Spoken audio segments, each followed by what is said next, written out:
Buenas, buenas y bienvenidos. Bueno, como dijo el dermatólogo, la Fiscalía General de la Nación vinculó al entonces comandante de la policía de Cesar por lo sucedido en el magnicidio del alcalde del Roble, el señor Eudaldo Díaz. Esto por su probable participación. Uno de los delitos por los cuales le fue acusado es el delito de desaparición.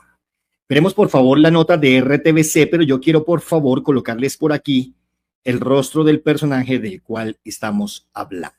Yo les contaré, porque aquí en el canal Cápsulas para la Memoria estamos acostumbrados a meter el retrovisor. ¿Estamos? Y esto no es ninguna casualidad. Sencillamente es el modus operandi de quien dio la orden para que se ejecutara la masacre Orión, el hoy acusado ante la Fiscalía General de la Nación, el señor Álvaro Uribe Vélez. Por favor, abróchense los cinturones y bienvenidos a este su vuelo, porque es un vuelo con destino a la mera mafia colombiana y de uno de los hombres más peligrosos del planeta, como lo es el señor más conocido como Álvaro Uribe Vélez Netanyahu. Observemos, por favor. En el homicidio del entonces alcalde del Roble, en Sucre, la Fiscalía General de la Nación vinculó al entonces comandante de la policía de ese departamento, quien también será investigado por el delito de desaparición. Soy el alcalde del Roble, para los que no me conocen. Soy el alcalde del Roble suspendido. Suspendido por una sola razón, injusta. Vea todo lo que me inventaron y me iban a matar. Ahora viene el otro paso, repito, y es que a mí me van a matar. Esta afirmación contundente y sin ambajes del entonces alcalde del municipio del Roble en el departamento de Sucre, Eudaldo Díaz, se cumplió un tiempo después. En efecto, a quien anunciaba su próximo asesinato, lo mataron. Y con todas las señales de autoría intelectual y material que él describía. Y que también estamos diciendo que vamos a eliminar a la guerrilla. Tenemos que comenzar eliminando a los corruptos que le están haciendo más daño al país que incluso la propia guerrilla. Una tétrica confluencia de dirigentes del Estado con miembros de grupos paramilitares. Yo fui capaz de denunciar al señor gobernador del departamento de Sucre. Uno de los autores intelectuales de su asesinato, el entonces gobernador de Sucre, Salvador Aranazús, estaba en ese mismo recinto, a la diestra del entonces presidente Álvaro Uribe Vélez, a quien le preocupaba más el desorden de la convocatoria pública que los señalamientos de la entonces futura víctima. Yo permítame, señor presidente, hemos permitido el desorden por la gravedad del tema, pero también le pedimos a usted que nos considere el tiempo. Muchos años después, el señor Aranazús está condenado por su responsabilidad intelectual en el crimen. Y en estas horas más recientes, la Fiscalía vinculó al entonces comandante de la policía del departamento, coronel Norman León Arango Franco. El médico Juan David Díaz, hijo del asesinado alcalde, ha luchado desde el primer momento por desenmascarar a los responsables del hecho. Esperamos que con esta vinculación se conozcan verdades que han permanecido ocultas por más de 20 años sobre el actuar paramilitar. En una reciente entrevista, el ex jefe paramilitar y hoy gestor de paz, Salvatore Mancuso, señaló ante la JEP la responsabilidad que tendría el hoy expresidente Uribe Vélez en el episodio. El alcalde del Roble fue una solicitud directa, creo que fue el gobernador, no recuerdo con exactitud en este momento. Sé que en un consejo comunitario él denunció ante el entonces presidente Uribe que lo iban a matar, y Uribe lo que hizo fue quitarle el esquema de seguridad y nosotros lo dimos. El entonces coronel y director de la policía de Sucre fue nombrado después del asesinato como embajador de Colombia en Francia, y el gobernador Aranazús, a su vez, embajador del país en Chile.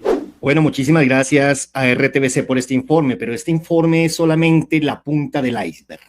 Metámonos a fondo, por favor, y acompáñenme. Les voy a colocar la imagen nuevamente de este señor coronel. Aquí aparece perfectamente, vamos a colocarla de esta forma. Este señor se llama Norman León Arango Franco, quien fuera en ese momento, abril del 2003, comandante de la policía del departamento de Sucre. Devolvámonos, por favor, al año 2001 y ubiquémonos en Ovejas, Sucre, por favor. Aquí se llevó a cabo uno de los cientos crímenes de estados conocidos como la masacre de Chengué. Aquella noche, en Chengué, más de 80 paramilitares del bloque Héroes de los Montes de María, al mando del señor Rodrigo Mercado Pelufo, alias Cadena, entraron esa noche en ese pequeño caserío encumbrado en los montes de María Sucre. Pateando puertas, sacaron a los hombres de las casas y los concentraron en la plaza principal. Margarita Romero, quien relató esta historia para los medios y para documentos de justicia y paz y documentos de verdad abierta y otros documentos y otros medios con los cuales me he documentado para contarles esta historia, relató lo siguiente. En ese entonces, esta niña, Margarita Romero, en ese entonces 15 años, sintió el alboroto y se asomó al patio. De inmediato comprendió que los paras habían venido a cumplir la promesa que tantas veces se escuchó como rumor. Venían a acabar con el pueblo. Aterrada, se sentó a esperar su turno. Minutos después, 2 hombres entraron a su casa y se la llevaron hasta la plaza. Allí había 23 hombres de Chengué tendidos en el piso boca abajo. Eran los esposos, hermanos, padres de más de 50 mujeres reunidas frente a ellos. Uno a uno los iban llamando, los hacían caminar hacia una calle detrás de la plaza, supuestamente para verificar su nombre en un computador, pero el silencio de la noche delataba lo que estaba ocurriendo. Abro comillas. Apenas se escuchaba el machete. Cierro comillas. Dice Margarita, todos pasaron por el cadalso, los mataron con la mona, un garrote hecho para partir piedras, un golpe seco bastaba, no hubo disparos. Cuando el alba despuntaba, los paramilitares casi habían terminado su labor. Encerraron a las mujeres y le prendieron fuego a cuanto pudieron. En total, 25 casas, inclusive de don Evelio López, pues que era la más linda, como una lamparita afuera. A él le mataron un hijo que era retrasado mental, dice otra de las mujeres. Los paramilitares se fueron sin problema y recorriendo la carretera de Macayepo, Chinulito, hasta la finca El Palmar de Sonofre, desde donde se planeó este horrendo crimen. Ese día murió Chengué. Los señores de las AUC, meses antes, ojo, ya habían llevado a cabo con total frialdad 2 masacres más, una en Macayepo y la otra en El Salao. Crímenes que fueron declarados de lesa humanidad y que sería muy bueno, por favor, sí, señores de la justicia colombiana, reabrir estos casos, pues fueron hechos realizados en la presidencia, ojo, de Andrés Pastrana, y luego se llevarían a cabo cientos de masacres más en todo el territorio colombiano y esta vez en las manos de los gobiernos del señor hoy acusado ante la Fiscalía General de la Nación, el señor Álvaro Uribe Vélez. Hagamos un pequeño paréntesis que nos dará un poco más de engranaje en esta historia.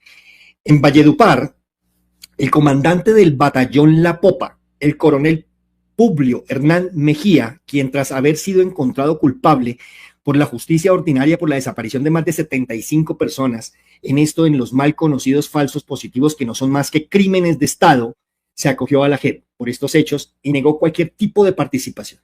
Hechos que enredan a los expresidentes antes mencionados Andrés Pastrana y Álvaro Uribe Vélez como presuntos financiadores y directos responsables de las órdenes emitidas desde presidencia para llevar a cabo estas masacres. Pues, ¿cómo les parece que estos 2 expresidentes irán a la JEP a dar su versión a favor de este ex coronel Publio Hernán Mejía? Como quien dice, a salvar su propio pellejo. Continuemos. Bueno, ahí está la fotografía del señor, que la vamos a quitar por un momento. Permítanme, vuelvo y me conecto. Ahora, por favor, dirijámonos al año 2012, el día 6 de marzo. Este señor que ustedes veían en la fotografía y que voy a volver a poner, por favor, ahí aparece, que se llama Norman León Arango Franco, excomandante de la policía del departamento de Sucre, el mismo relacionado con el magnicidio de Eudaldo Díaz hoy o ayer. Para esa fecha, la Fiscalía, y recordemos, año 2012, el día 6 de marzo, la Fiscalía General de la Nación le dictó medida de aseguramiento por su presunta omisión para evitar la masacre de Chengué. ¿Estamos? Un fiscal de la Unidad de Derechos Humanos señaló a Arango Franco como supuesto coautor, y abro comillas, por omisión impropia al faltar a su deber de garante. Es decir, paréntesis, este señor es una joyita. Este señor no es que hoy apareció aquí en la palestra pública y hasta hoy lo conocemos. Sigamos. En la masacre que cometieron los paramilitares el 17 de enero del 2001 en Chengué, relato que les comenté, población de Ovejas Sucre, después de varios acuerdos, ojo, este señor queda en libertad y el 7 de noviembre del 2005, el colectivo de abogados José Alvear Restrepo presentó una denuncia ante la Comisión Interamericana de Derechos Humanos por dicha masacre, alegando que el Estado colombiano violó varias normas consagradas en la Convención Americana. El 23 de julio del año 2007, la comisión aprobó el informe de admisibilidad y se espera que analice la demanda desde el 2007. Todo esto sepultado en los arrumes de papel de la Fiscalía General de la Nación y de las Altas Cortes de Colombia. Pero como son delitos de lesa humanidad, tengámoslo en cuenta, jamás prescriben. Aquí se pone interesante la historia. Quiero que recordemos, por favor, el siguiente video y les sigo contando y es necesario observarlo.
Ya van a ver por qué era necesario observar este video. Esto sucedió en la ciudad de Barranquilla, en la mañana del 3 de mayo del año 2024, el año pasado.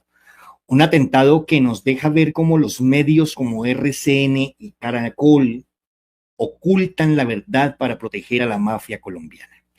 Presuntamente, y yo los invito a que ustedes lo googleen porque es que esto sigue siendo titular, ¿sí? Presuntamente este atentado era contra Jorge Luis Alfonso López, el Gatico, alias el Gatico, el hijo de Nilce López, la Gata, conocida, reitero, allá en la costa caribe y en todo Colombia como la Gata. Ella ya falleció, perpetrado en una IPS, este video de Barranquilla. Todos los titulares, googleenlo, en este momento no porque me dejan hablar, después lo googleen. Todos los titulares de los medios de comunicación hegemónicos en Colombia titularon que este había sido un atentado contra Jorge Luis Alfonso López, alias el Gatico, el hijo de Nilce López. Hay que recordar que entre los fallecidos ese día, ojo, al instante, fueron Edward Yesid Montero, de la Hoz, y Edelmiro Anaya González, conocido como el Chino Anaya. ¿Estamos? Ok. Los voy a invitar a que nos enfoquemos en este último, Edelmiro Anaya González. Voy a ponerles por aquí, por favor, la fotografía para que ustedes sepan de quién estamos hablando. Perfecto. Y ahí aparece precisamente la fotografía de la IPS donde estábamos observando, o una ambulancia enfrente o en la parte trasera de la IPS de Barranquilla donde estábamos observando lo que sucedió en Barranquilla. Edelmiro Anaya González, de 57 años, y ojo con lo que les voy a contar, exmiembro de las Autodefensas Unidas de Colombia, ya se había salvado de la muerte en abril, es decir, un mes antes del 2024, en un atentado conocido como Las Gardenias. ¿Sí? Ojo con este dato, es decir, un mes antes de lo ocurrido en la IPS Barranquilla, donde perdió la vida. Así, señores y señoras, que en Barranquilla no había ningún atentado contra el Gatico. Ustedes pueden creer, yo me acuerdo que fueron como entre 11 o 12 personajes que entraron con prendas de la policía. Imagínense ustedes, asesinaron a 3 personas y entre esas personas estaba el Chino Anaya. Y a este señor el Gatico no le pasa espero ni un ventarrón por encima. Continuemos. ¿Sí? Aquí no había ningún atentado con este señor Gatico. El atentado y que se llevó a cabo fue contra este señor, exmiembro de las Autodefensas Unidas colombianas, las Autodefensas Unidas de Colombia, como lo es el Chino Anaya. Pero Mauricio, dirán ustedes, ¿qué carajos tiene que ver este señor con el señor Eudaldo Díaz? Pues bien, abróchense los cinturones nuevamente, que vamos en picada la información. Ojo, pues el mismo Salvatore Mancuso lamentó la muerte del Chino Anaya. Mancuso le pidió acciones concretas a la oficina del Alto Comisionado para la Paz y aseveró que este homicidio afecta la verdad en Colombia. Dijo Mancuso, y abro comillas, este atentado demuestra la capacidad de fuego de las organizaciones armadas ilegales cuando se trata de objetivos de alto valor como nosotros. He insistido en que nuestros esquemas de seguridad cuenten con las capacidades técnicas y operativas necesarias para contrarrestar ataques de este nivel, dice la misiva. Al tiempo, lamentó que en dicho ataque armado de proporciones cinematográficas haya sido ultimado el Chino Anaya, reconocidos paramilitar de los bloques del bloque Los Montes de María, que operó en el departamento de Sucre y el cual era, ojo, el único testigo que quedaba sobre el crimen del exalcalde del Roble, Eudaldo Díaz. De hecho, pidió protección para la familia de Díaz, en especial para su hijo, el defensor de derechos humanos y víctima Juan David Díaz Chamorro. Si ustedes van a buscar, este señor ya ha recibido atentados. El hijo de el Chino, de Eudaldo Díaz. ¿Cómo? Sí, señores. Este señor, conocido como el Chino Anaya, era el único testigo en el caso de Eudaldo Díaz y que iba a dar testimonio muy pronto en contra de Álvaro Uribe Vélez. Sí, señores y señoras, un testigo más asesinado en las docenas de los testigos desaparecidos cuando se trata de este señor hoy acusado ante la Fiscalía General de la Nación. ¿Ustedes creen que esto es casualidad o coincidencias de la vida? Pues yo, Mauricio González, no creo en ninguna de las dos, y menos cuando se trata de la mafia colombiana. La pregunta es, ¿usted lo asesinó, señor Álvaro Uribe Vélez? Esa es la pregunta. Esto se pone interesante. Pero permítanme, por favor, hago primero un paréntesis. El canal Cápsulas para la Memoria es un canal totalmente independiente. Nosotros, o yo, Mauricio González, un servidor más, para las personas que no me conocen, no recibo el apoyo de empresas públicas ni privadas, como lo dicen por ahí algunas personas, ¿no? No, yo mismo escribo el guión, para que ustedes sepan, me he dateado de informes de Justicia y Paz, algunas sentencias de Justicia y Paz, me he dateado en algunos documentos de laverdadabierta.com, la Liga contra el Silencio y, bueno, otros medios de comunicación para contarles esta historia, ¿no? Los canales independientes, pues, como no recibimos el apoyo de absolutamente nadie, tenemos que recurrir a campañas. Yo he abierto respetuosamente para ustedes, por favor, una campaña a la plataforma de Nequi o de David Plata al número 315-644-0336. ¿Cuál es la idea? Si a ustedes les gusta la forma en la que elevo la información, la forma en la que entretejo estas historias para que nos demos cuenta que todo esto lleva un camino, que esto no es que aparece de la noche a la mañana y ya las noticias como el coronel, que en este momento entra a ser investigado precisamente por la muerte de este señor que tanto le dolió a Colombia como es el señor Eudaldo Díaz. Si a ustedes les gusta el activismo político que haga a favor del señor Gustavo Petro, los invito a que se unan a esta campaña con un aporte mínimo de 1.000 pesos de forma voluntaria. Por favor, esto no es obligación. Y de 1.000 en 1.000, ustedes han conseguido que el canal Cápsulas para la Memoria salga todos los días. Adelante, de lo contrario, apague la luz porque va sin luz esta nochecita. Aquí en Colombia se habla bastante de Uribe, pero hemos dejado atrás personajes como César Gaviria y Andrés Pastrana, que también son los precursores del paramilitarismo en Colombia. Ninguno de los asesinatos de los testigos en los casos de Álvaro Uribe Vélez son hechos aislados o sencillamente porque son coincidencia. El eslogan en el canal Cápsulas para la Memoria, y esto para ir en contra de Joseph Goebbels, es repite una verdad muchas veces y se convertirá en dignidad. Parece ser, y para esto recurro a su análisis personal, que el gobierno del señor Iván Duque, escuchemos muy bien, el señor Duque estaría envuelto nuevamente en un millonario robo.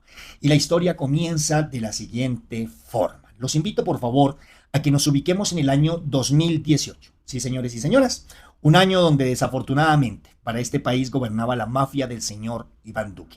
Digo mafia basándome en los múltiples eventos que han sido desarrollados por investigaciones de medios serios en Colombia. El día 9 de agosto, es decir, 2 días después de haber llegado a la presidencia, unos meses antes, y como por variar, la historia de siempre.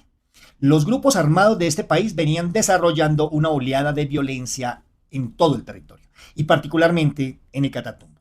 Una de las promesas de campaña de Iván Duque fue acabar por completo la violencia por décadas que se presenta en esta hermosa zona de Colombia. En su discurso decía el señor Iván Duque lo siguiente, y abro comillas: muchos nos dijeron que era un desafío a los grupos armados ilegales y yo les dije que si como candidato yo no era capaz de pisar un lugar del territorio nacional amenazado por la violencia, no merecía ser presidente. Y me fui a Tibú y allí dije que en los primeros días de gobierno como presidente de los colombianos, si tenía ese honor, estaría en Tibú y hoy estoy cumpliendo mi palabra, dijo. Pero 7 años después, desde aquel entonces, la violencia sigue siendo el lienzo diario de los pobladores del Catatumbo. Solo el gobierno del presidente Gustavo Petro, ojo, es quien verdaderamente está en este momento con su gabinete desarrollando todo un plan para recuperar la zona. Pero volvamos, por favor. Duque se comprometió, ojo, a hacer 2 grandes proyectos viales para el municipio allá en el Catatumbo, y esto en el municipio de Tibú, y era la vía de Tibú, La Gabarra, y el corredor vial Astilleros, Tibú, El Tarra, Convención, La Mata. Sobre la primera vía, desde el casco urbano de Tibú hacia el corregimiento de La Gabarra, Duque dijo que terminaría la pavimentación que Juan Manuel Santos dejó en curso desde el año 2016. El ejército encargado de la obra entregó el primer tramo de 17 kilómetros en julio del 2020. Y como por variar, la obra hoy en día es otro elefante blanco que con su moco de corrupción absorbió los recursos de la nación que fueron a parar a los bolsillos de los mismos megacontratistas y algunos personajes de familias con apellidos ya conocidos en este bello barrio.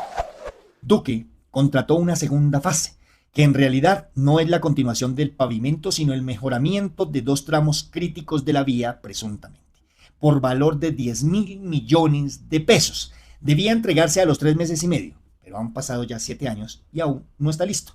El contratista argumentó que los estudios y diseños no están completos y también que es difícil entrar a la zona por la inestabilidad social por cuenta de los distintos grupos armados al margen de la ley. Es aquí donde uno dice, oiga, pero ¿cómo carajos contratan sin estudios de diseño? Si alguno quiere esta respuesta puede preguntarle sin lugar a dudas a Enrique Peñalosa, como por dar un par de ejemplos, a Claudia López o al mismo alcalde de la ciudad de Bogotá, el señor Carlos Fernando Galán, que es la misma vaina, ¿no? Estos 3, Peñalosa, López y Galán, la misma vaina. Pues ellos son expertos en esto. Y si no, pues observen la nefasta construcción de la primera línea del metro. Hablando de Claudia López, les tengo una notica más adelante. Continuemos. Dirán ustedes, oiga Mauricio, pero ¿dónde está el robo? Vayamos al grano. Sí, señores, un poco de paciencia. Y como yo trato de complacer a la audiencia de este hermoso canal Cápsulas para la Memoria, que en este momento me encantaría muchísimo me dejaran sus comentarios de qué parte del planeta o de este hermoso Macondo se conectan, pues allá vamos. Observemos la siguiente imagen, por favor. Este pisco es el señor Howard Buffett, quien hace parte de una fundación de su mismo nombre y que es el hijo del magnate gringo Warren Buffett. ¿Estamos? Este man, es decir, Howard Buffett, donó, escuchen muy bien, la medio huevonadita de $60 millones que dizque para construir 80 kilómetros de vías en el Catatumbo, de las que hablábamos anteriormente. El objetivo, pues mejorar la malla vial de la zona. Pero como por variar, este dinero llegó a manos del corrupto gobierno de Duque, pasó por las manos, escuchen muy bien, de la Agencia Presidencial de la Cooperación Internacional y lo poco que quedó ahí en ese tránsito llegó a las manos de Invías. Sí, señores, el mismo que en este momento está involucrado en el nuevo escándalo por haber presuntamente otorgado, y según denuncias, a 28 de nuestros HP, honorables parlamentarios, contratos. Observemos. Pero hoy quiero destacar la presencia del doctor Howard Buffett porque ha creído en esta iniciativa, cree en Catatumbo Sostenible, cree además en la transformación de la región a partir de la intervención y construcción de vías terciarias. Y hoy, en esta región, el doctor Howard Buffett ha comprometido 46 millones de dólares para el desarrollo de vías terciarias en esta región. No hay palabras para expresar nuestra gratitud, Howard, como tampoco hay palabras para expresar la gratitud que tenemos de verte comprometido con ayudar a que los productores cacauteros de esta región tengan compradores en los mercados internacionales. Es una demostración de filantropía de la mano con el gobierno nacional y los gobiernos locales, pero es una demostración de amor por Colombia y de trabajo mancomunado con la sociedad. Si ustedes observan a este señor, Iván Duque, él habla de 46 millones de dólares y ustedes dirán, pero Mauricio, usted nos dijo que eran 60 millones de dólares. Y es que este señor, Iván Duque, solo habló de una segunda donación que fue de 46 millones de dólares. Lo que quiere decir que fueron dos, una por 60 millones de dólares, de la cual poco y nada se habló, y otra que se hizo pública, como observábamos, por 46 millones de dólares. Es decir, 106 millones de dólares que hoy, en pleno 2025, no se sabe qué se hizo con ese dinero. Y por obra y gracia del Espíritu Santo, del gobierno de Duque y de Invías y del Departamento de Ingeniería del Ejército, desapareció. Y lo más difícil de comprender, la población del Catatumbo, aún sumergida en esta desgracia humanitaria. ¿Dónde está el dinero, señor Iván Duque? Cambiando.